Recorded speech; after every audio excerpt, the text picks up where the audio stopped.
duke.zoom.us. And so you'll see, if you've already got the checklist, you'll see on that, this is going to be the very first place. This is where we are going to get the meeting set up to begin with. And this, if you're using the Sakai tool in Duke, you're still going to want to start here at duke.zoom.us. So I'm going to go ahead and I'm going to share my screen. And you should be able to see duke.zoom.us. Does everybody see this? Just like a perfect. Okay. And so in this space, we're going to want to navigate to, after you log in with your Duke Net ID and all of that fun stuff, you're going to be sent to this page. We're going to click on settings. And there are 2 required settings for setting up your student presentations in Zoom. One of them is enable co-host. So you'll see, look how long this is. What I've already seen it, but what I do is I just do Command F on a Mac, and then I just start typing in host. And then that way I can find very quickly the highlighted, there we go, the enable co-host. This feature may or may not be automatically enabled for you. So this, if it's already enabled, that's great. Just make sure that this is switched over and that it's blue. This will give you an opportunity during the live session itself to designate either an individual students or a team of students as a co-host. So that way they have all of the same privileges as you do for the Zoom meeting. And then you can also take away those co-host privileges. We'll talk about that once they're done presenting. So that is the first required setting, enable co-host. The second one is screen sharing. And so I don't even need to do my Control F or Command F because that's right here. This is the other thing that should be enabled. And so a couple of things to note here. Who can share? Host only or all participants. If this host only is enabled, then even co-hosts that you designate will still be able to share. If it's all participants, then regardless of who you designate as a co-host or just a random, not a random student, but any student that's participating, they would also be able to share. So that's entirely up to you. Those are also privileges that you can adjust in the meeting itself. So if you click all participants and you decide you're in a live meeting and you don't really want that privilege enabled, I'll show you where in a live meeting that you can change it back to host only. And then this setting down here, who can start sharing when someone else is sharing? This is host only. This is now a admin enabled default for everyone. And you'll see that it's grayed out, so we are unable to change that. So that means that nobody can interrupt a sharing while it's in progress except for you, which is a great feature.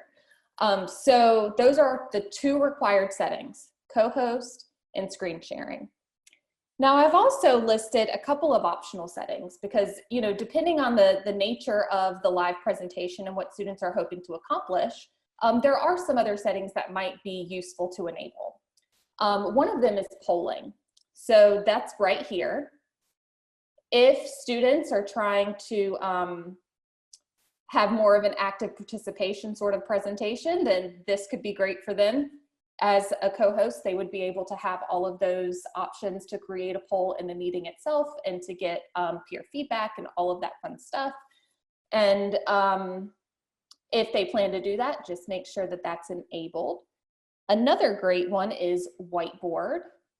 That is down here. So notice I'm still in the settings, and as I scroll down, I'm still in the in-meeting basic, just for orientation purposes. So whiteboard, if this is enabled, then your students would also be able to share a blank whiteboard in the meeting, and I will show you what that looks like whenever we jump into the Zoom client side of things. And that's another great way to foster, you know, active participation if that's something that they're interested in. Again, these are optional. And then similarly, annotation. So if annotation is enabled, then students would have the ability to annotate on the presenter's presentation. So a couple of things with that.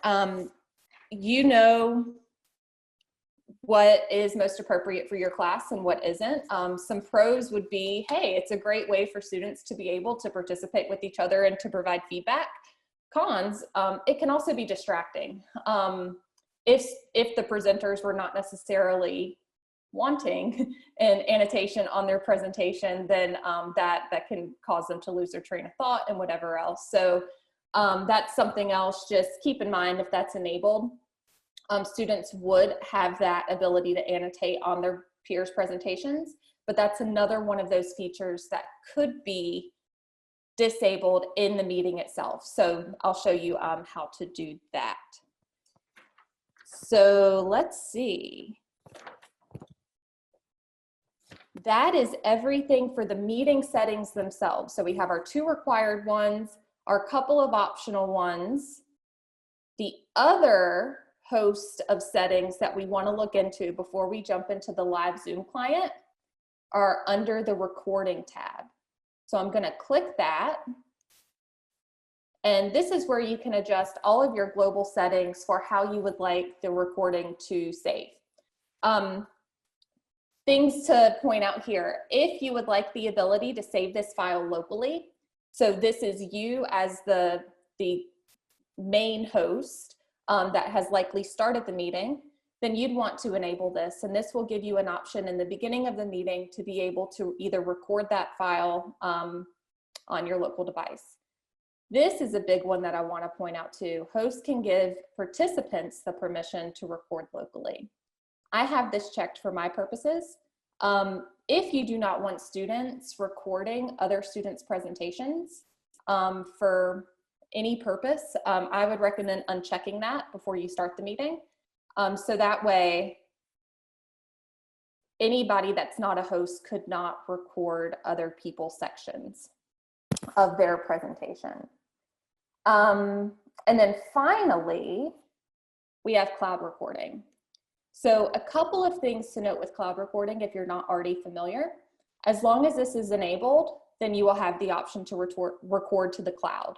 And those recordings, if you're meeting, regardless of the platform that it's set up in, if you schedule this meeting through the Zoom tool in Sakai, or if you schedule this meeting through the web browser here, or even if you schedule the meeting through the Zoom desktop client, these settings cover all of those different avenues for creating the meeting, and all of your recordings can be found in the recordings tab right here.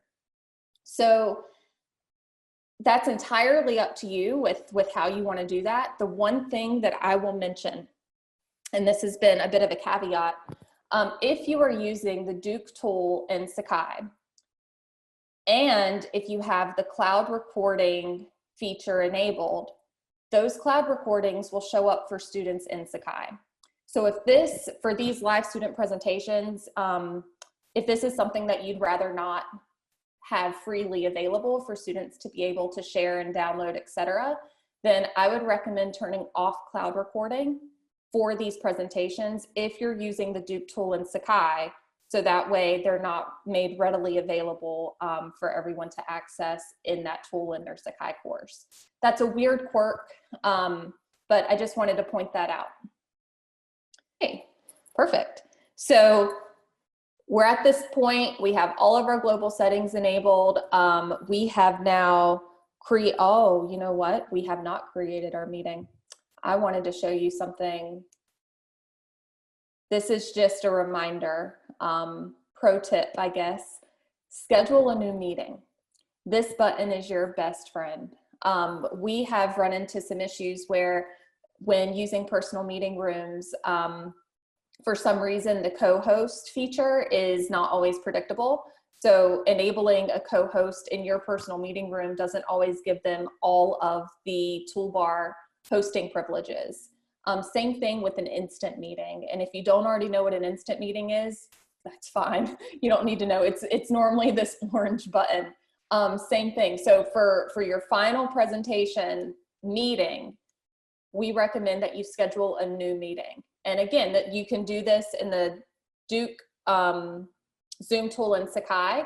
The button's the same. It's that large blue button that says schedule a new meeting. or the duke.zoom.us meeting. So very important to note that not all of these schedule meetings are created equally. So just to summarize, try to avoid your personal meeting room and try to avoid setting up an instant meeting. You want to actually go through the schedule a new meeting process. So the very first thing is we're in this session. Now we want to designate a student as a co-host. So notice that I already have Sophia as a co-host. She is listed as a co-host. To make anyone else one, you just click more, and then you can either make host or actually let me go to Andrea.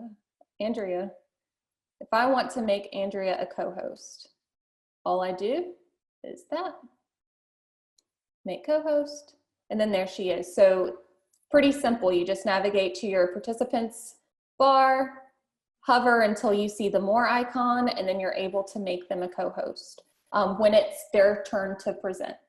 And then they will be able to see all of the menu items that you have enabled for them at the bottom.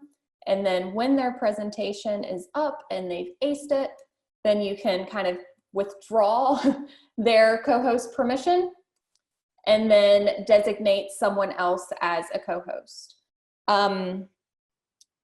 There are so many different ways for them to do a presentation. A lot of them might just be doing PowerPoint. And so for them to share a PowerPoint, it's very simple. When they have co-host privileges, they'll just do share screen. And then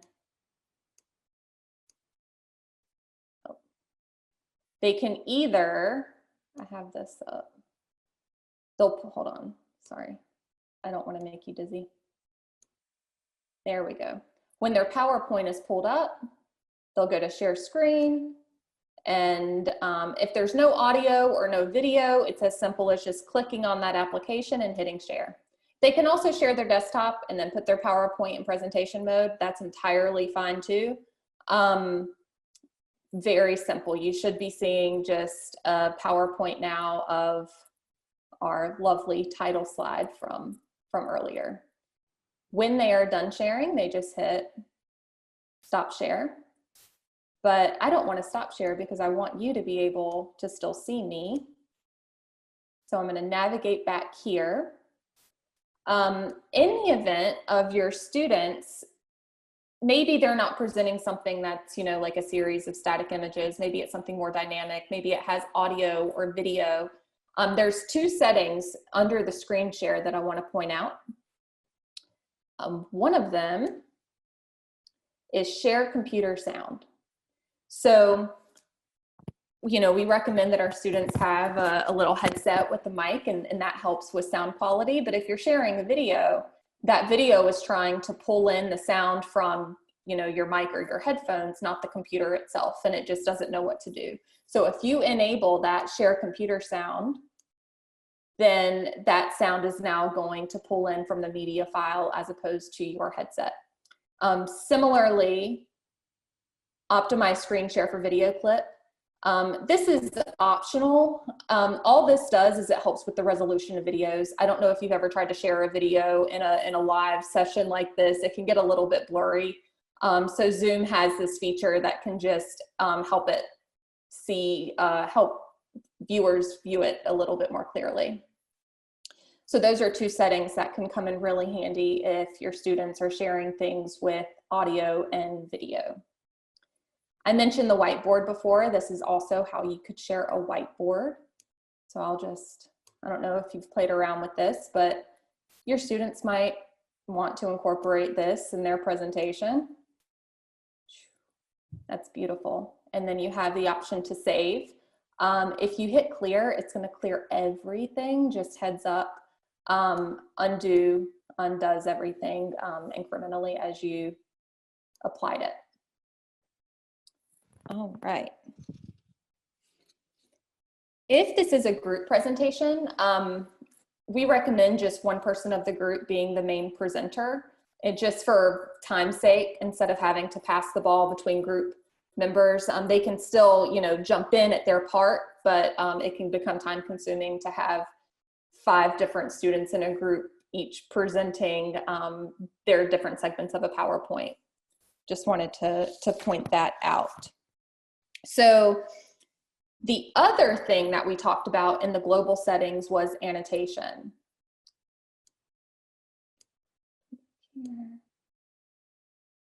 So this annotate button at the top, everybody should see it because I do have annotate enabled. If you have this enabled, I mentioned that there was a way to turn it off in a meeting. That is under more, and then disable attendee annotation. So if you disable that, then you should no longer have the ability to annotate.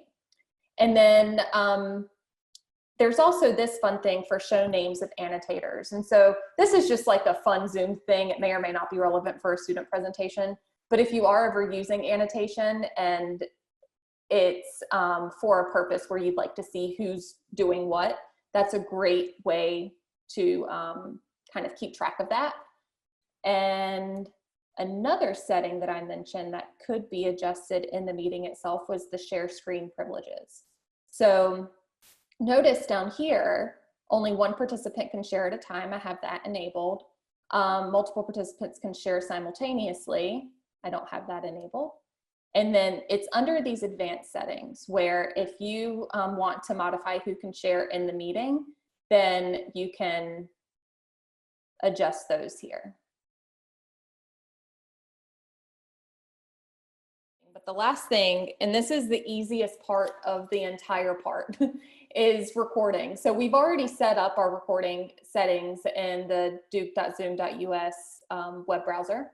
So when you are ready to record, and you can do this either by student presentation. If you do that, then you're just going to want to stop. I don't want to stop this recording because we want this to be available, but just showing you where the buttons are. You'll stop the recording.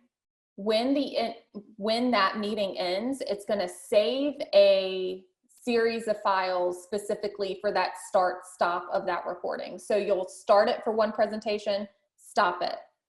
Another student presentation comes up, you'll start it then, stop it then, and then all of those files will be generated at the end of the meeting.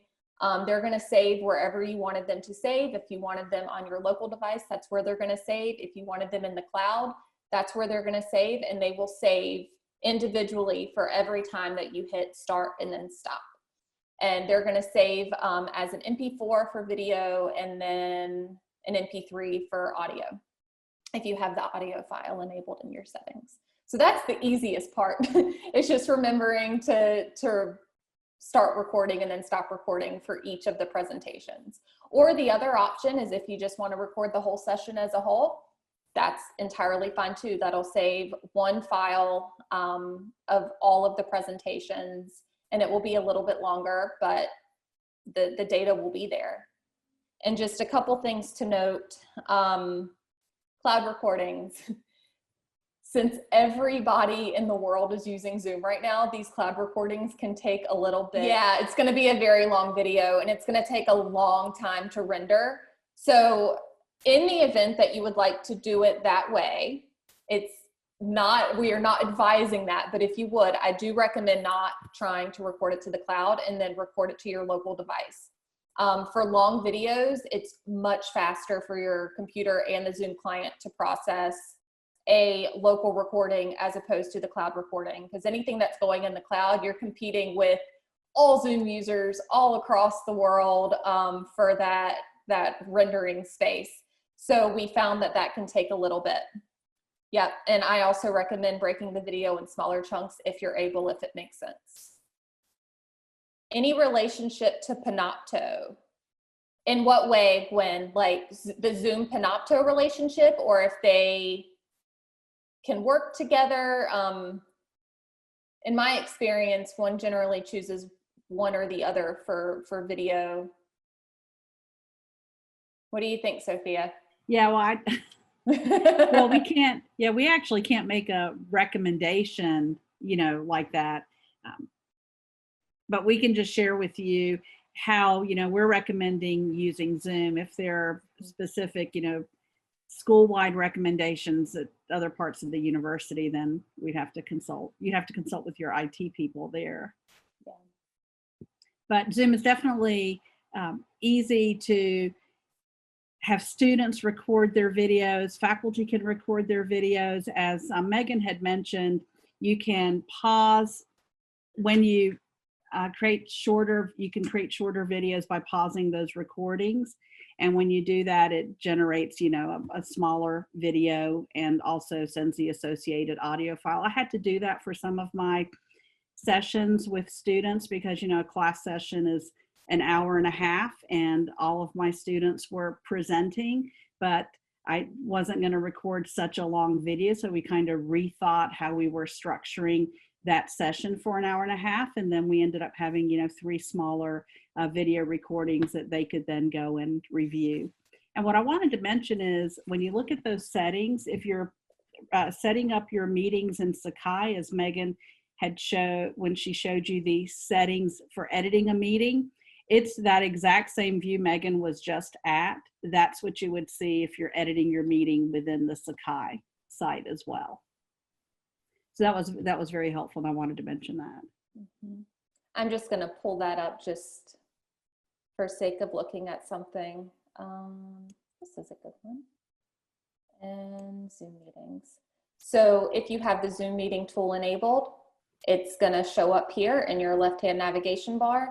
To enable it, you do this under Manage Tools, under Site Info. And then this is your view of Zoom. Students will also have some of these options to be able to see any upcoming meetings. They can navigate to previous meetings. These are only course-specific meetings, so I don't know if anybody looked. Whenever I hit previous meetings on my duke.zoom.us client, there was a list a mile long. There's only 4 here, and that's because I've only set up 4 meetings specifically for this course in the Zoom tool in Sakai. And then I mentioned before those cloud recordings, if you have that globally enabled, they will show up here in the Zoom tool. So that's just personal preference, if you would like that enabled, if you want students to be able to access that, etc.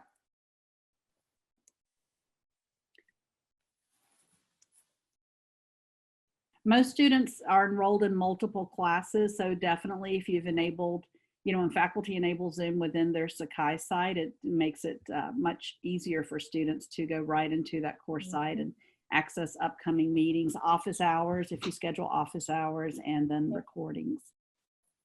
This was designed just to be an overview of how you will enable your settings first in duke.zoom.us, how you will manage the course itself in the Zoom client on the day of the live presentation, and then how you can access those recordings later.